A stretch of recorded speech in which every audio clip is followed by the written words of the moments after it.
Bonjour à toutes et à tous et bienvenue dans ce nouveau live dans lequel on va parler du Parrot Anafi qui est très certainement un des drones les plus oubliés de l'histoire des drones et c'est le drone que j'utilise professionnellement au quotidien. Et oui, c'est la vraie vérité. Alors, on va commencer tout de suite. Parrot m'a envoyé ce drone il y a 4 ans, donc on me l'a offert parce qu'il est sorti en 2018.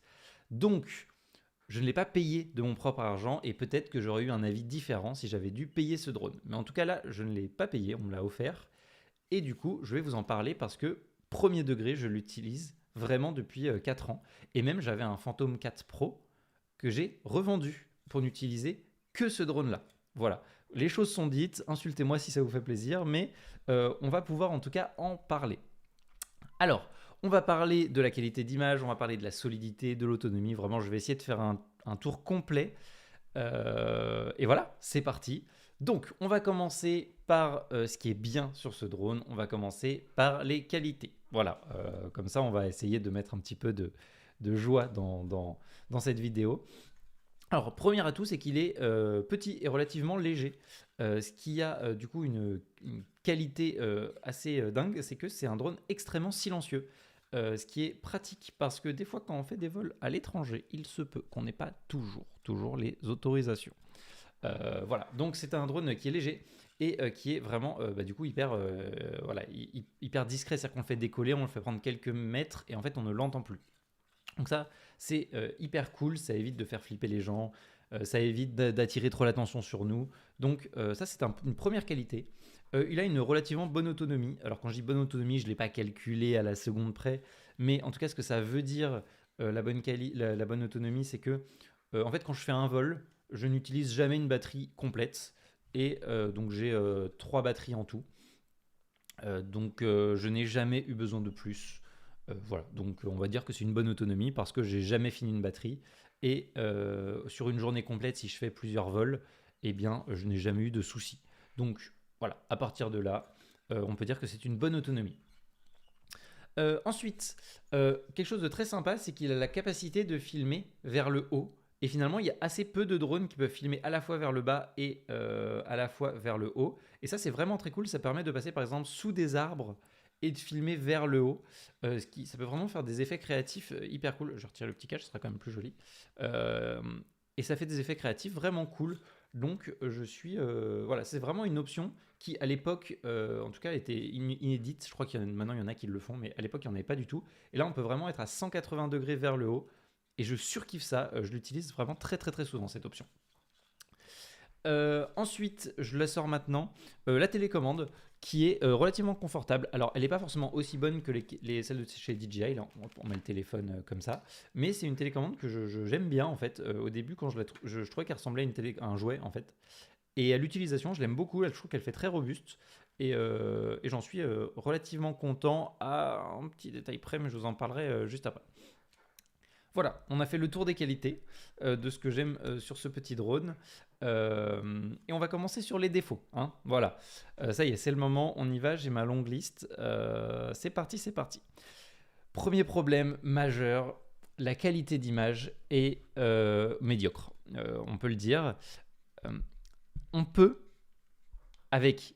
Alors si vous êtes chaud en étalonnage, mais vraiment que vous êtes vraiment fort en étalonnage, il y a possibilité de faire quelque chose de correct. Mais il y a plusieurs problèmes. Déjà, la plage dynamique, donc la différence entre les hautes et les basses lumières, est éclatée. Donc ce que ça veut dire, c'est que soit vous cramez les hautes lumières, soit les basses lumières sont complètement bouchées ou complètement noires, comme on peut voir là derrière, là où il n'y a aucune information. En fait, ça fait ça avec le drone. Le problème, c'est qu'on va principalement filmer de jour. Et de jour, eh bien, il y a souvent des gros contrastes avec le soleil. C'est assez compliqué de récupérer des données sur ce drone parce qu'en plus d'avoir une mauvaise plage dynamique, euh, je crois on n'est évidemment pas en 10 bits, hein, donc au niveau des couleurs, on doit être en 8 bits max. Et quand je dis max, c'est parce que des fois j'ai des doutes sur le fait, parce que c'est très difficile de récupérer des couleurs pareil sur ce drone. Et en plus de ça, le bitrate, donc la quantité de données, on va dire, par seconde qui est enregistrée est faible, ce qui fait que ça peut facilement pixeliser. Donc, il a tous les défauts, ce drone.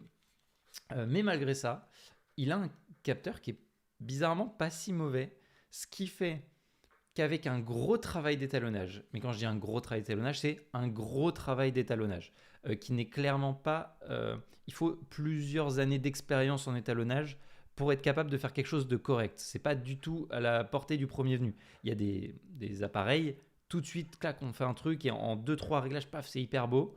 C'est pas le cas de celui-là du tout. Voilà, donc il y a moyen de faire des trucs jolis avec, des belles images. D'ailleurs, si vous regardez rien que les Morgan Vess, les derniers épisodes qui sont sortis à l'heure actuelle, donc par exemple l'épisode qu'on a tourné en Italie ou plus récemment le parc d'attractions, c'est tourné avec ce drone-là et la qualité d'image, vous verrez, est correcte. Mais ça demande un très très gros travail et j'insiste dessus parce que c'est pas facile du tout. Et vous pouvez demander aux différents monteurs qui bossent avec moi. C'est pas facile du tout d'étalonner ce drone. Voilà. Et autre problème, c'est que dans certaines positions ou quand il y a un peu de vent, il y a des micro-vibrations. Pourtant, il y a des systèmes, là, je ne sais pas si ça se voit à la cam, mais le système est mou en fait, et sur des espèces de petits amortisseurs. Mais malgré ça, il y a quand même des vibrations qui peuvent se mettre, des micro-vibrations.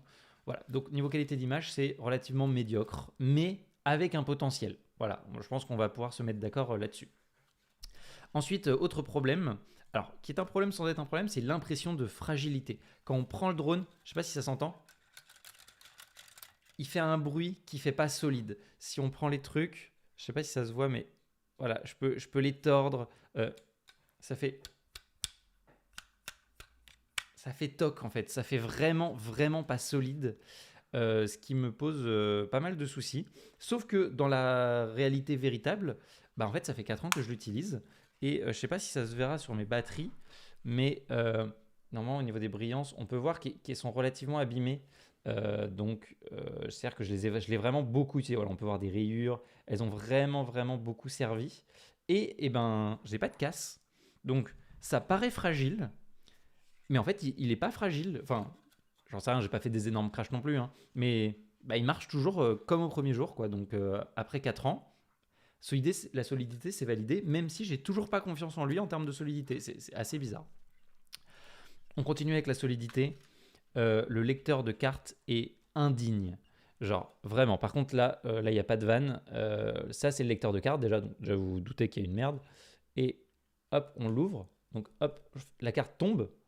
Et c'est ça qui le maintient.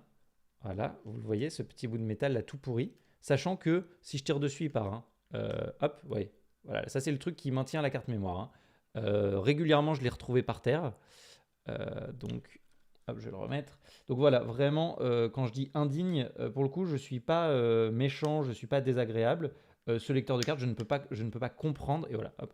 Je ne sais pas si vous vous rendez compte à quel point c'est frêle ce truc-là. Et en fait, il faut poser la carte mémoire dessus. Donc, hop.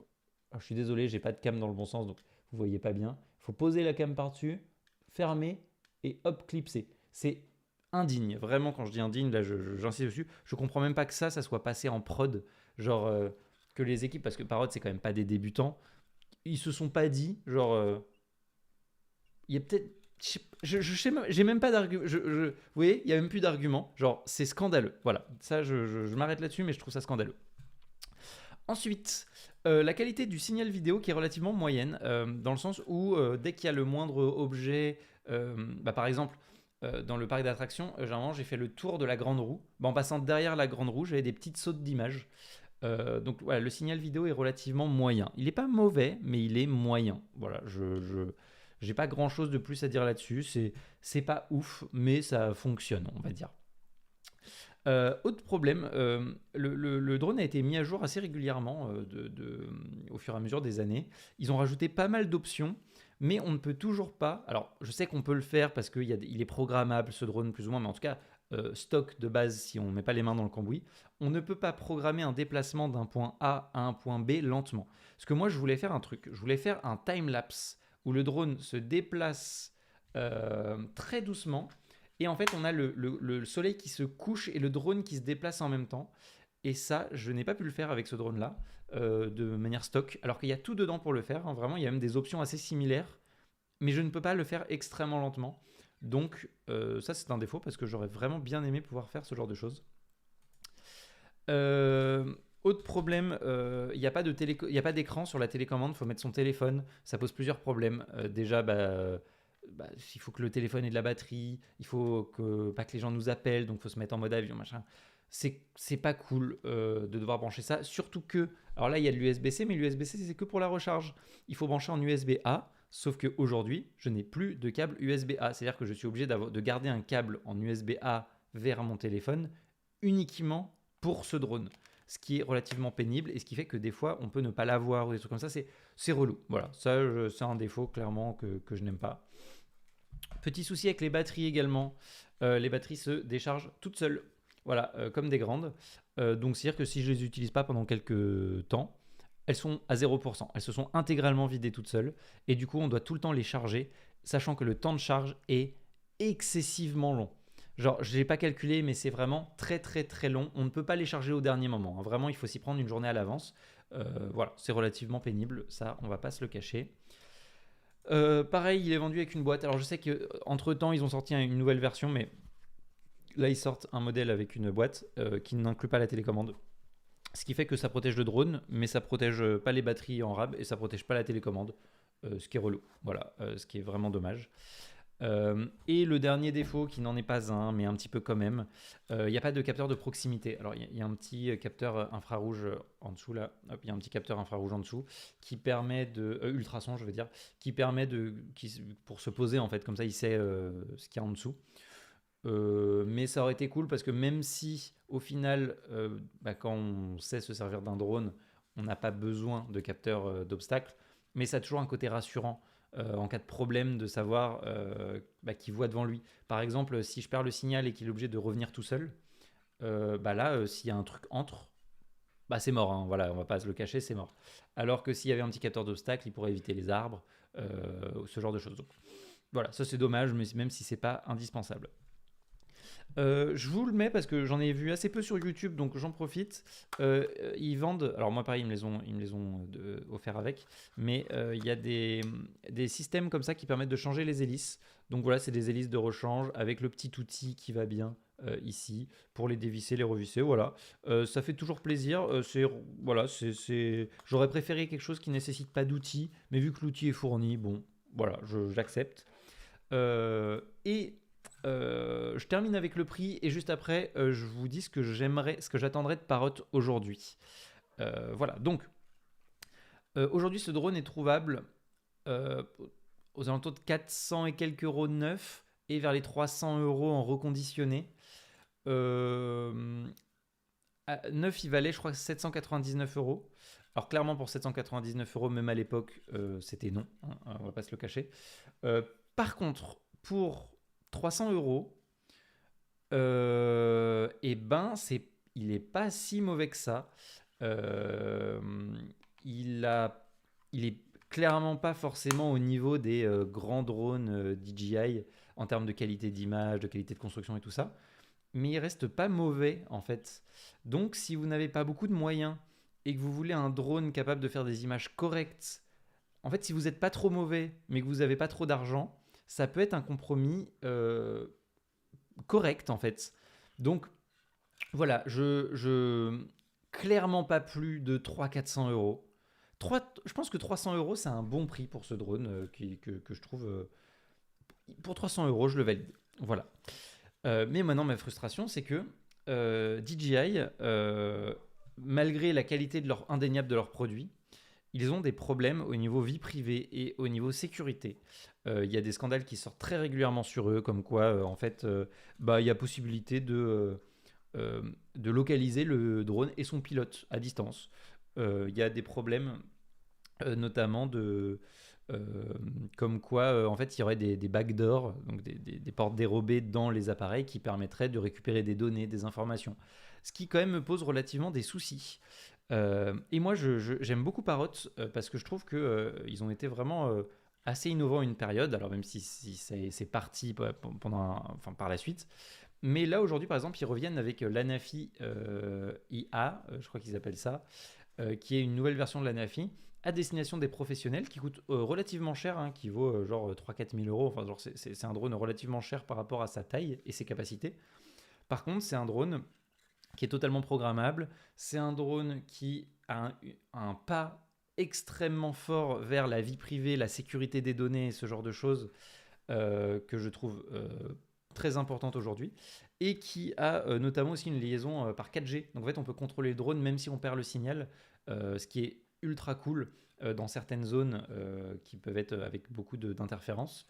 Avec tous les capteurs que j'aime bien. Enfin bref, la nouvelle version est vraiment bien. Juste, il a un capteur moyen en fait. C'est pas du tout un capteur fait pour faire de la vidéo professionnellement ou de la photo professionnellement. Mais moi, j'attends une version comme ça en fait. Parce que je suis professionnel de l'image. Je suis prêt à mettre beaucoup plus d'argent que. Enfin, je suis prêt à mettre plusieurs milliers d'euros dans un drone de qualité s'il peut sécuriser mes données et ma vie privée. Donc, j'aimerais remplacer ce drone Anafi par un nouvel Anafi avec une vraie qualité d'image, avec un capteur qui vaille vraiment la route. Sauf qu'aujourd'hui, malheureusement, ça n'existe pas. Et ça me rend relativement triste parce que là, clairement, hein, déjà avec un GH5, c'était pas facile de coupler les images de l'Anafi avec un GH5, tellement la qualité d'image était loin. Mais alors là, maintenant que j'ai la Red Raptor ou ce genre de choses, bah, ça commence vraiment à se voir, quoi. Et du coup, j'aimerais vraiment avoir un drone avec une meilleure qualité d'image. Il y a chez DJI, il y a le Mavic 3 Ciné, là, enfin avec le capteur micro 4 tiers et tout ça, qui commence à avoir une qualité d'image non négligeable. J'aimerais bien avoir un Anafi avec une qualité d'image non négligeable. Et malheureusement, je sais que c'est pas la stratégie de DJI aujourd'hui, et bah, j'en suis malheureusement très déçu. Donc voilà, je vais m'arrêter là pour cette vidéo. Je commençais à m'embarquer dans des longues discussions. Euh, si vous l'avez pour pas trop cher, je trouve que c'est un produit qui est loin d'être mauvais, mais c'est aussi très loin d'être le meilleur. Il a énormément de défauts, énormément de limitations, mais il a aussi quelques qualités qui fait que je vais continuer à l'utiliser pendant encore un moment. Et si vous voulez une preuve de la qualité de ces vidéos, ben simplement allez regarder la chaîne YouTube Morgan VS, parce que tous les plans drone qu'il y a sur cette chaîne, quasiment, à part l'épisode des voitures, c'est fait avec ce drone-là. Donc si par exemple sur l'épisode qu'on a fait en Italie sur les pizzas, ou l'épisode ou record du monde des pizzas aussi qu'on a fait, on a fait un tour de France des fromages où on a fait des plans avec, ou quand on est allé en Pologne également on a fait des plans avec, quand on est allé pareil pour le parc d'attractions on a fait des plans avec. Donc si la qualité d'image vous convient, c'est que bah, potentiellement ce drone peut vous convenir à condition de l'avoir pour pas trop cher. Merci à vous d'avoir regardé cette vidéo. Je vous dis à très bientôt dans des prochaines. Ceux qui sont en live actuellement avec nous, restez parce qu'on va parler, on va faire une petite réponse aux questions comme on fait toutes les semaines. Si vous avez des questions sur ce produit, ça sera le moment. Sinon, je vous dis à très bientôt dans des prochaines vidéos. Allez, salut!